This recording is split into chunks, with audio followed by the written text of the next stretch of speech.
आपके साथ मैं हूं अंशिका पाठक। मैं हूं आपके साथ अवंतिका श्रीवास्तव। शुरुआत कर रहे हैं बड़ी खबर के साथ। पूर्व मुख्यमंत्री डॉक्टर रमन सिंह ने कांग्रेस सरकार पर पक्षपात होने का आरोप लगाया है।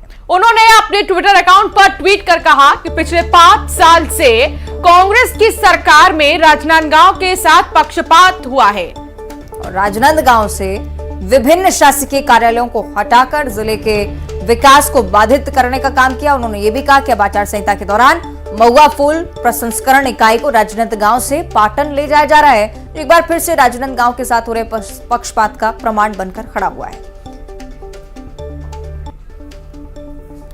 तो पूर्व मुख्यमंत्री डॉक्टर रमन सिंह की तरफ से ये ट्वीट, जिसमें राजनांदगांव का जिक्र, चूंकि हाल ही में मतदान हुए उसके बाद से लगातार तमाम मुद्दों को लेकर प्रदेश सरकार को घेरते हुए बीजेपी के नेता एक बार फिर से राजनांदगांव का, अपने ही क्षेत्र का जिक्र रमन सिंह करते हैं, प्रदेश सरकार पर पक्षपातपूर्ण रवैये का आरोप लगाते हैं। तो ये ट्वीट भी आपको दिखा रहे हैं। ट्वीट रमन सिंह ने किया है और कहा कि राजनांदगांव के साथ पक्षपात हुआ है। दरअसल प्रत्याशी है राजनांदगांव से पूर्व मुख्यमंत्री रमन सिंह। जिले में सरकारी कार्यालयों को हटाया गया है, ये भी उन्होंने अपने ट्वीट में कहा। महुआ फूल प्रसंस्करण इकाई को पाटन भेज दिया। पाटन, जहां से भूपेश बघेल प्रत्याशी है कांग्रेस के। अब बस 3 दिसंबर का इंतजार है। हर किसी की निगाहें 3 दिसंबर पर टिकी हुई हैं। 3 दिसंबर को मतगणना होगी, नतीजे आएंगे और फिर 3 दिसंबर को यह पता चलेगा कि आखिर बनेगी तो बनेगी किसकी सरकार बनेगी। राजनांदगांव के साथ पक्षपात हुआ, हालांकि रमन सिंह ने तमाम चीजें अपने ट्वीट में लिखी। रायपुर में पूर्व मुख्यमंत्री डॉक्टर रमन सिंह के पक्षपात वाले ट्वीट को लेकर सीएम भूपेश बघेल ने पलटवार किया और कहा कि जब 15 साल तक उनकी सरकार थी तब वे कुछ नहीं कर पाए और अब खुद ही शिकायत कर रहे हैं। ये तो उसकी कमजोरी है, 15 साल में कुछ नहीं कर पाए, वो खुद ही स्वीकार कर रहे हैं। रमन सिंह पक्षपात का आरोप लगा रहे हैं। उनका कहना है कि फूल प्रसंस्करण जो यूनिट है उसको पाटन ले जाया गया, उसको पाटन ले गया, राजनांदगांव के साथ पक्षपात किया गया।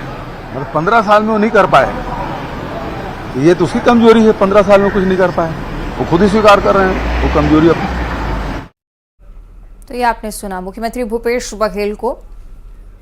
राजनांदगांव वर्सेस पाटन, अब इस पूरे मामले को कर दिया गया है राजनीतिक लोगों की तरफ से। सीधे हमारे सहयोगी युगल तिवारी का रुख कर लेते हैं, उनसे समझेंगे पूरा मामला। राजनांदगांव से पाटन इस प्रसंस्करण को ले जाया जा रहा है। युगल, मायने इसके बताइएगा और जो आरोप प्रत्यारोप चल रहे हैं वो समझाइएगा। जी देखिए, जब चुनावी माहौल था, अमित शाह राजनांदगांव पहुंचे थे, तो उस दौरान भी राजनांदगांव जिले के जितने भी शासकीय भवन हैं उसे अन्यंत्र ले जाने का मुद्दा है जमकर गरमाया था। पूर्व मुख्यमंत्री डॉक्टर रमन सिंह ने मंच से राज्य सरकार पर निशाना साधा था और कहा था कि यहाँ बहुत सारी जो शासकीय दफ्तर थे उसे ले जाया गया है और यहाँ पर जो लोगों के साथ भेदभाव किया जा रहा है। अब एक बार फिर महुआ प्रसंस्करण, फूल प्रसंस्करण का ये मुद्दा है वो गरमाने लगा है और पूर्व मुख्यमंत्री डॉक्टर रमन सिंह ने ट्वीट करके ये जानकारी दी है, एक पत्र भी साझा किया है और उन्होंने इस बात का भी उल्लेख किया है कि आखिर आदर्श आचार संहिता लगा हुआ है, तो इस दौरान ऐसे कैसे किसी शासकीय दफ्तर को ले जाया जा सकता है। हो सकता है ये लंबे समय से जो आदेश है वो लंबित हुआ होगा, लेकिन ये फिलहाल तो जांच का विषय कहा जा सकता है। लेकिन इसके मायने यही है कि राजनीति में पूर्व मुख्यमंत्री है, वर्तमान मुख्यमंत्री भूपेश बघेल पर जबकर निशाना साध रहे हैं और वहां की जनता के साथ भेदभाव करने का आरोप लगा रहे हैं। पूर्व मुख्यमंत्री डॉक्टर रमन सिंह वहां विधानसभा क्षेत्र है, वहां से लगातार जीतते आ रहे हैं और जहां पर महुआ फूल प्रसंस्करण को ले जाया जा रहा है वो मुख्यमंत्री भूपेश बघेल के विधानसभा क्षेत्र पाटन है। तो ऐसे में राजनीति का इशारा और ये जो आरोप प्रत्यारोप सीधा सीधा है। 3 दिसंबर के पहले कुछ इसी तरीके का माहौल देख रहे हैं हम और आरोप और प्रत्यारोप का दौर अभी भी जारी है। इंतजार 3 दिसंबर का है। युगल, बहुत शुक्रिया जानकारी साझा करने के लिए। तो एक बार फिर से एक आरोप प्रत्यारोप का दौर आपने देख लिया है। फिलहाल चूंकि अलग अलग राज्यों में चुनाव चल रहे हैं, तो उसी के तहत कांग्रेस की तरफ से प्रभाव बनाने की कोशिश, और इस कोशिश में मुख्यमंत्री भूपेश बघेल अहम रोल अदा करते हुए तेलंगाना दौरा आज उनका रहा है। आपको बता दें कि सीएम भूपेश बघेल तेलंगाना में प्रचार प्रसार करेंगे। 2 जनसभा को वो संबोधित भी करेंगे। रात में हैदराबाद में रुकेंगे मुख्यमंत्री भूपेश बघेल। तेलंगाना में 30 नवंबर को मतदान है, ये भी बहुत महत्वपूर्ण दिन। 119 विधानसभा सीटों के लिए चुनाव यहां पर होना है। 3 दिसंबर को चुनावी नतीजे, जिस बात का जिक्र अंशिका लगातार कर रही है कि 3 दिसंबर का इंतजार न सिर्फ छत्तीसगढ़ के लोगों को बल्कि हर एक व्यक्ति जो कि हर राज्य में चुनावी गतिविधियों पर नजरें बनाए हुए है। 3 दिसंबर वो अल्टीमेट तारीख जब नतीजे सामने होंगे। इससे पहले 30 नवंबर की तैयारी। मुख्यमंत्री भूपेश बघेल तेलंगाना के दौरे पर पार्टी के पक्ष में प्रचार करेंगे, माहौल बनाने की कोशिश करेंगे। बिल्कुल। और देखिए 3 दिसंबर को क्योंकि रिजल्ट्स आ जाएंगे 5 राज्यों के चुनावों के, जिसमें कि छत्तीसगढ़, मध्य प्रदेश भी है, भोपाल, माफ कीजिएगा, छत्तीसगढ़, मध्य प्रदेश, तेलंगाना है, राजस्थान है। ये तमाम ऐसे राज्य हैं जहां पर अभी भी सरगर्मियां तेज हैं। आरोप प्रत्यारोप के दौर हम देख रहे हैं। फिलहाल इंतजार है कि आखिर किस तरीके का माहौल आगे आने वाले दिनों में बनेगा। अब छत्तीसगढ़ के बाद हम देखेंगे भूपेश बघेल को तेलंगाना में भी प्रचार प्रसार करते हुए। आज करीमनगर, वारंगल, ये सब दौरे में है 2 दिन का चुनावी प्रचार। उसके बाद कल शाम को लौटेगा। तेलंगाना के मंत्री बोल रहे हैं 10 साल से हम लोग विपक्ष में हैं और कांग्रेस भ्रष्टाचार। मतलब ये है कि आपको बोलने भी कुछ नहीं लगता, सत्ता में वो है और आरोप कांग्रेस पर। जगदलपुर में सभी राजनीतिक पार्टियों को अब बस 3 दिसंबर का इंतजार है। बस्तर में दोनों पार्टियों के प्रत्याशी अपनी अपनी जीत का दावा कर रहे हैं। आपको ये बताएं कि दोनों पार्टियों के कार्यकर्ता अभी से ही जश्न मनाने की तैयारियों में जुट गए हैं। सही है कि जितना जल्दी मतदान मतलब मत की गणना हो जाए, इंतजार उसी का है और बहुत व्यग्रता के साथ सभी लोग इंतजार कर रहे हैं। जश्न की भी तैयारी, जश्न की तैयारी पूरी तरह से तैयारी है, क्योंकि माहौल प्रदेश में भारी मतों से, भारी बहुमत के साथ भारतीय जनता पार्टी की सरकार बनने वाली है, स्पष्ट है। जनता में लहर भी आप लोगों ने देखा होगा और एक एक बूथ की समीक्षा की गई है और एक अच्छा परिणाम भारतीय जनता पार्टी के पक्ष में आ रहा है। देखिए 3 दिसंबर को लेकर के संगठन की ओर से मतगणना अभिकर्ताओं की नियुक्ति कर दी गई है और उन्हें ट्रेनिंग भी दिया जा रहा है और 3 दिसंबर को जश्न की तैयारी है। लेकिन यह जश्न ऐसा जश्न है जो जनता का जश्न होगा। ये कांग्रेस को फिर से सरकार बनेगी, कांग्रेस के विधायक चुन के आएंगे, लेकिन उसे लाने का कार्य जनता ने किया है। तो देखिएगा 3 दिसंबर को सड़कों पे कांग्रेसी कार्यकर्ता कम, जगदलपुर शहर की, बस्तर की जनता ज्यादा आपको नजर आएगी। बीजेपी जश्न की तैयारी कर रही है। देखिए भारतीय जनता पार्टी तो पहले ही चरण के चुनाव के बाद से पूर्व मुख्यमंत्री रमन सिंह जी जश्न की तैयारी करने, पटाखे फोड़ने लग गए थे। लेकिन भारतीय जनता पार्टी जो है वो एक ऐसी पार्टी है जो आंखों में धूल झोंकने का कार्य करती है। और अब जिक्र करेंगे बलरामपुर का, जहां वोटिंग के बाद काउंटिंग की तैयारियां लगभग पूरी हो चुकी हैं। लाइवलीहुड कॉलेज को स्ट्रांग रूम बनाया गया है। स्ट्रांग रूम की सुरक्षा सीआरपीएफ की एक कंपनी के साथ ही सीआईएसएफ के भी तमाम टुकड़ी यहां पर मौजूद है। साथ ही मतगणना के दिन किसी भी अप्रिय स्थिति से निपटने के लिए पुलिस पेट्रोलिंग के अलावा क्यूआरटी टीमों का गठन भी किया जा रहा है। बलरामपुर की तैयारियां आपको बता रहे हैं, जहां पर मतगणना को लेकर तो व्यापक व्यवस्था है ही, लेकिन उससे पहले स्ट्रांग रूम की सुरक्षा किस प्रकार से की जा रही है वो भी तस्वीरें व्यक्त करती हैं।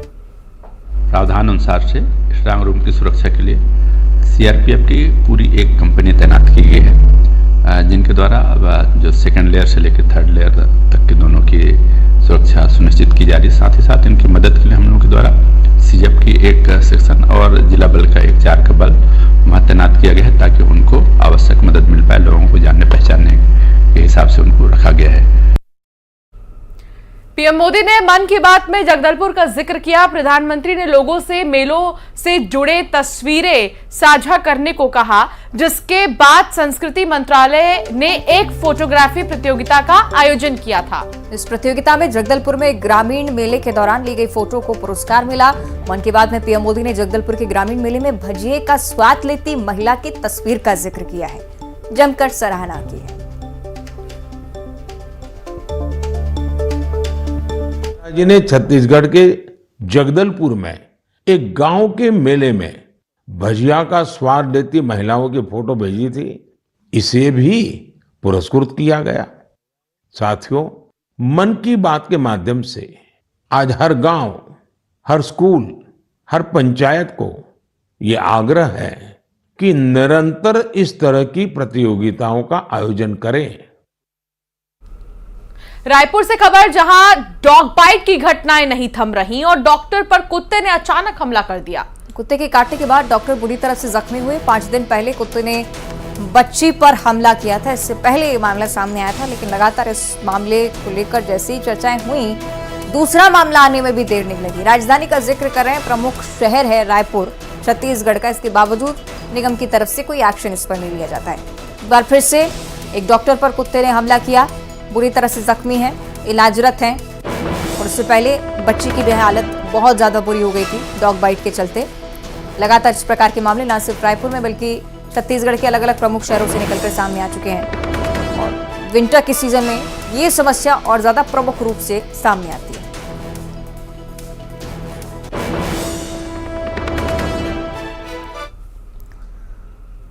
रायपुर से अगली बड़ी खबर, जहां तेलीबांधा मरीन ड्राइव पर युवती का शव पाया गया है। मॉर्निंग वॉक करने गए लोगों ने इस शव को देखा। सूचना के बाद मौके पर पुलिस पहुंची है और रायपुर एम्स में नर्सिंग स्टाफ थी युवती। मामले की जांच में पुलिस जुट गई है। तेलीबांधा थाना क्षेत्र की पूरी घटना, ये मरीन ड्राइव आपको दिखा रहे हैं, जहां पर लोग मॉर्निंग वॉक करने के लिए गए और अचानक से एक युवती का शव उन्होंने देखा। फिर उन्होंने सूचना दी पुलिस को, पुलिस मौके पर पहुंची। ये पता चला कि एम्स में नर्सिंग स्टाफ थी युवती। हालांकि ये अब तक नहीं पता चल पाया कि युवती का शव यहां तक कैसे पहुंचा, कैसे इसकी मौत हुई है। फिलहाल इन तमाम पहलुओं पर पुलिस जांच कर रही है।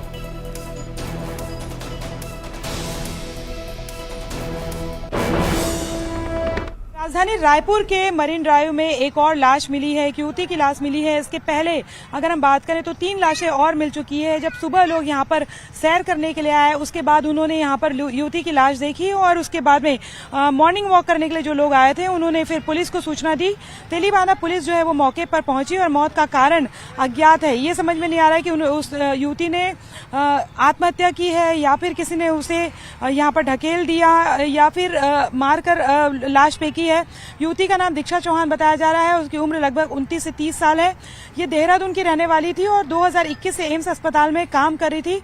और जो है वो इस लाश को मिलने के बाद में पूरे इलाके में एक तरह से सनसनी फैल चुकी है। इसके पहले भी अगर हम बात करें तो एक बार एक व्यापारी ने यहाँ पर आत्महत्या कर ली थी। इस तरह से करीबन 3 जो लाशें हैं वो यहाँ से मिल चुकी है और अब ये चौथी लाश जो है वो मिली है। तो चूंकि ये काफी ऐसा इलाका है जहाँ पर अमूमन जो है वो भीड़ रहती है और या फिर लोग आते जाते रहते हैं, आसपास दुकानें भी हैं, तो ऐसा अंदाजा लगाया जा रहा है कि देर रात को जो है अगर उसने आत्महत्या की है तो देर रात को जो है वो उसने यहाँ पर आत्महत्या की है या फिर पुलिस दूसरे कारणों की भी जांच कर रही है। हालांकि ये बताया जा रहा है कि युवती के जो भाई है उनको बुलाया गया और अभी पूछताछ के लिए जानकारी के लिए थाने ले जाया गया है। कैमरा पर्सन राजेंद्र के साथ ममता नाजिया, न्यूज 18 छत्तीसगढ़, रायपुर। जगदलपुर में कलेक्टर शहर की सफाई का जायजा लेने पहुंच गए। इस दौरान शहर में गंदगी देखकर काफी नाराज हुए। कलेक्टर ने निगम कर्मियों को सफाई व्यवस्था दुरुस्त करने को लेकर निर्देश दिया और स्थानीय लोगों को भी स्वच्छता के लिए जागरूक किया। 25 नवंबर से लेकर दिसंबर 1 तक के बीच में सफाई अभियान का कार्यक्रम हम लोग शुरू करने जा रहे हैं। इसमें कोशिश यही की जाएगी जो यहाँ पे जो कचरा प्रबंधन को लेके, खास करके सॉलिड वेस्ट मैनेजमेंट को लेके जो हमारे बाबूसिमरा पंचायत में जो हमारा बड़ा एक फैसिलिटी शुरू होने जा रही है, उसको बेहतर तरीके से क्रियान्वयन के लिए हमको लगातार रॉ मटेरियल्स की ज़रूरत होगी। उसको भी हम लोगों को लाइन अप करने की एक उसमें, और स्थानीय जो अलग अलग माध्यमों के द्वारा और स्थानीय निवासियों के द्वारा लगातार कचरा प्रबंधन को लेके और बेहतर करने के सुझाव आते रहे हैं, उसको ध्यान में रखते हुए नगर निगम के जो प्रशासन को, आला अमले को फिर से सचेत करते हुए काम करने के लिए आज बैठक लिया गया था। इस संबंध में सभी संबंधितों को निर्देशित कर दिया गया है। बाबूसिमरा में हमारा जो फैसिलिटी है उसको तेजी से आगे बढ़ाना है ताकि कचरा प्रबंधन बेहतर तरीके से हो सके।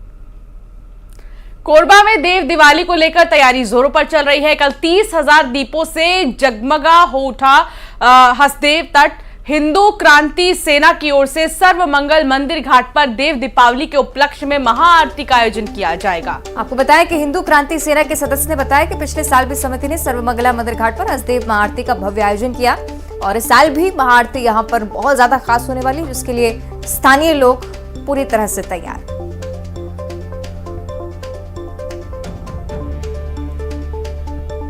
सत्ताईस तारीख को है देव दीपावली के शुभ अवसर पर, और इस पे हम करवा रहे हैं 11,000 दियों द्वारा दीप प्रज्वलित, 2100 दिया का दीपदान और लेज़र शो, बनारस के पंडितों द्वारा महाआरती, पुष्प वर्ष, भजन संध्या, लेज़र शो, लाइट शो, आतिशबाजी और भी बहुत कुछ है। महाआरती के इस कार्यक्रम पे पूरे जिले को इंतज़ार है और निश्चित तौर पे हिंदू क्रांति सेना संगठन के द्वारा जिस तरीके से हमारी तैयारियां चल रही हैं, ये जिले के समस्त लोगों के लिए एक विशेष तौर पे मतलब पिछले वर्ष जैसा कार्यक्रम था उससे कहीं ज़्यादा भव्य इस वर्ष का कार्यक्रम रहेगा। आप देख सकते हैं कि हम लगातार कार्यक्रम की तैयारियां कर रहे हैं, जिसमें लेज़र शो लाइट से लेके विशेष आतिशबाजी से लेके LED से लेके साथ ही साथ जो विशेष बनारस से आए हुए जो महाराज है उनके द्वारा विशेष पूजा अर्चना की जाएगी। और अब मुंगेली का जिक्र करेंगे, जहां अवैध उत्खनन मामले को लेकर बड़ी कार्रवाई हुई है। ठेकेदार पर खनन विभाग ने एक्शन लिया है। ठेकेदार पर 5,27,000 का जुर्माना लगाया गया है। अवैध उत्खनन करने का आरोप ठेकेदार पर, और ऐसे में ग्रामीणों ने इसकी शिकायत की थी। उसके बाद डीएम के आदेश पर कार्रवाई हुई है। जुर्माने के तौर पर 5 लाख से भी ज्यादा अब ठेकेदार को चुकाने होंगे। अवैध उत्खनन मामले में बड़ी कार्रवाई, लंबे समय से शिकायत आ रही थी, जिसके बाद डीएम ने आदेश दिए हैं कार्रवाई के लिए और साथ ही जुर्माना भी लगा दिया है ठेकेदार पर। देखिए, ये वो जगह जहां पर उत्खनन का काम चल रहा था, अवैध तरीके से खुदाई की गई और रेत भरकर यहां पर ट्रकों में ले जाया जा रहा था। आखिरकार ठेकेदार पर कार्रवाई की गई है और 5 लाख से भी ज्यादा का जुर्माना लगाया गया है। मुंगेली की एक खबर आपके साथ साझा कर रहे हैं। सख्ती बरतने की कोशिश प्रशासनिक अमले की तरफ से, जुर्माना लगाकर ये बताने की कोशिश कि अगर आगे ऐसी लापरवाहियां पाई जाती हैं तो निश्चित तौर पर और ज्यादा सख्त एक्शन लिया जा सकता है। ठेकेदारों के बीच भी मुझे लगता है कि हड़कंप की स्थिति इसके बाद से होगी।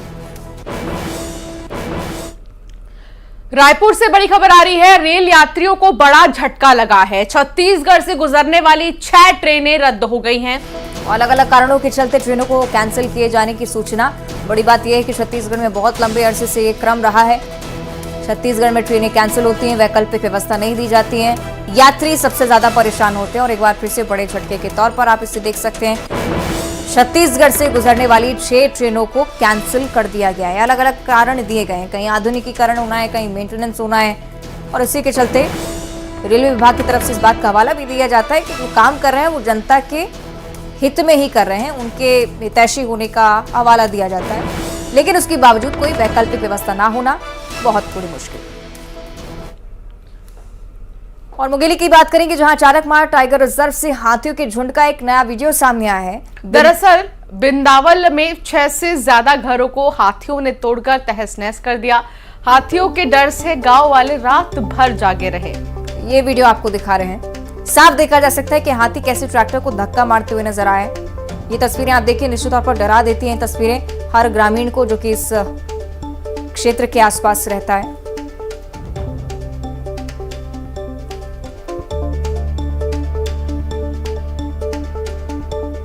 सहयोगी प्रशांत हमारे साथ मुंगेली से जुड़ रहे हैं, उनका भी हम रुख कर लेते हैं। प्रशांत, अक्सर इस प्रकार के मामले सामने आते रहे हैं, फिलहाल मौजूदा हालात क्या है और वन विभाग की तरफ से क्या कुछ किया जा रहा है? जी, मैं बता दूं कि पिछले 3-4 दिनों से मुंगेली वन मंडल और चाणकमार टाइगर रिजर्व में हाथियों का एक झुंड भटक कर आ गया है और ये लगातार गांव में उत्पात मचा रहा है और अब तक दर्जन भर से अधिक घरों को क्षतिग्रस्त किया है। इसके साथ ही जो खेत हैं, धान की फसल लगी है, उसको नुकसान पहुंचा रहे हैं, जिससे जो ग्रामीण है वो डरे हुए हैं और रात जागकर ग्रामीण जैसे तैसे अपना समय निकाल रहे हैं। और क्योंकि वन विभाग की तरफ से किसी तरह का कोई सहयोग नहीं मिल रहा है, वन विभाग केवल अपील ही कर रही है कि हाथियों से सजग रहें, इसके सिवाय वन विभाग के द्वारा कोई मदद नहीं मिल रही। वहीं मैं बता दूं कि 2 दिन पहले एक हाथी की भी मौत जो है लोरमी खुड़िया वनांचल के क्षेत्र में हुई थी, लेकिन उसकी भी जांच का रिपोर्ट जो है अब तक नहीं आया है। तो कहीं न कहीं इस पूरे मामले में जो वन विभाग की उदासीनता और वन विभाग की लापरवाही देखने को मिल रही है। वहीं तो आज एक वीडियो वायरल हो रहा है जिसमें हाथी जो है एक ट्रैक्टर को धक्का देते हुए दिख रहा है और ट्रैक्टर ऐसा मानो एक खिलौना हो और खिलौने की तरह बिल्कुल एक खिलौना समझकर हाथी किस तरीके से ट्रैक्टर को ढकेल रहा है, हम भी देख पा रहे हैं। बहुत शुक्रिया प्रशांत जानकारी साझा करने के लिए। तो लगातार इस प्रकार के मामले मुंगेली से सामने आते रहे हैं। आगे बात अगली खबर की, रायपुर से अगली खबर, जहां सीएम बघेल ने खारून नदी में आस्था की डुबकी लगाई। पुण्य स्नान करने के बाद नदी तट पर ऐतिहासिक ये खबर आप तक पहुंचाएंगे। इससे पहले ये तस्वीरें आप देखिए। हटकेश्वर महादेव मंदिर की है, जहां पर महादेव का जलाभिषेक कर महाआरती भूपेश बघेल ने सुबह ही की थी। दरअसल हर साल कार्तिक मास की पूर्णिमा के दिन पुन्नी स्नान किया जाता है। 3 तस्वीर आपको दिखा रहे हैं। जब सुबह सुबह सूरज भी नहीं उगा था, तब भूपेश बघेल यहां पर पहुंच गए और उन्होंने आस्था की डुबकी लगाई। डाइव आप उनका देखिए। और ये दूसरी तस्वीर में मंदिर में पूजा अर्चना करते हुए भूपेश बघेल नजर आ रहे हैं। प्राचीन मंदिर जिसकी मान्यता कई सदियों से है। और ये तीसरी तस्वीर आप देख रहे हैं। पुन्नी मेले की बधाई उन्होंने दी तमाम प्रदेशवासियों को। तो बेहद ही खास ये तस्वीरें जो कि हर साल ही सामने आती हैं और पुन्नी मेले का बेसब्री से इंतजार छत्तीसगढ़ वासी करते हैं। इंतजार इन तस्वीरों का भी होता है जब मुख्यमंत्री भूपेश बघेल एक आम नागरिक की तरह हर किसी के साथ यहां पर पहुंचते हैं और इस प्रकार से सुबह सुबह स्नान किया जाता है।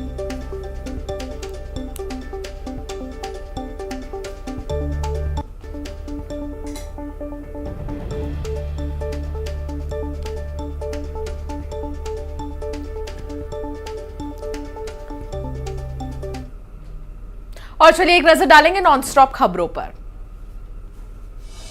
मन की बात में पीएम मोदी ने किया जगदलपुर का जिक्र।